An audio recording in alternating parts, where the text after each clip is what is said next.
Battle for the county billions, and there is no end in sight to the stalemate on the formula for sharing revenue that could see some counties lose billions in allocations. A special Senate sitting ended without a clear way forward, as some senators, led by Mandera Senator Mohammed, insist that they will not settle for anything less than one man, 1 kilometre, 1 shilling. Their counterparts in more populous counties insist on a formula that will give more to counties with a higher population. NTV's Kennedy Morethi dissects the contentious issues. On your screens. The disagreement over how to share revenue is nothing new.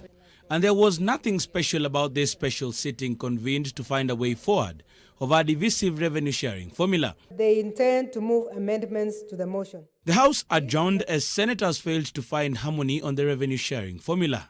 Minutes into the afternoon session, the leader of minority, James Orengo, was asking for an adjournment to build more consensus on the amendments introduced to the report by the Finance Committee. But NTV has since learned there was a plot long before to have the new formula thrown out. We have forced the adjournment today because for reason no other reason but to make sure that we build consensus. The formula that has been suggested by the committee is extremely divisive.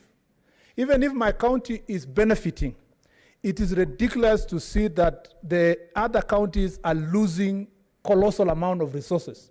The third generation formula proposed by the committee proposes a basic equal share of 20%, a share of 20% to the health function, 12% to agriculture, other county services 16%, poverty 14%, urban services 4%, land is assigned 5% of the square root of land area, roads 7%, fiscal effort 1%, and fiscal prudence 1%. Land is the most contentious of them all. Most vast counties, particularly in northeastern, now stand to lose out. In the second generation formula, the land function had been allocated 8%. The formula as envisioned was not based in any statistics. It was not based on a constitutional, recognized body, CRA. In fact, we were afraid that if this formula goes through, the next thing they'll do is to disband CRA. Money should always be allocated to people, not trees and land. I have never sat in a world where we are developing a generation because of an empty land. It has allowed us to adjourn.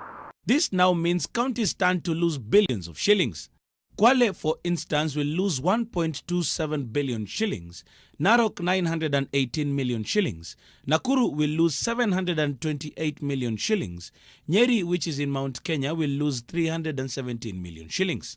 Makueni will lose 127 million shillings, Isiolo 63 million shillings. The Tharaka County will also lose about 64 million shillings, while Kajiado will lose 31 million shillings. The same sword that will be used to deny any county even a shilling of what it got last year can be the sword that will be used someday in future by a national government that hates devolution to slash money from each and every county. With some counties from the northeastern part of the country risking losing over 1 billion shillings in the third generation formula, senators from that region are now threatening on taking a different political stand if their voice is not listened to and acted on very fast. Kennedy Morethi, NTV at Parliament Buildings.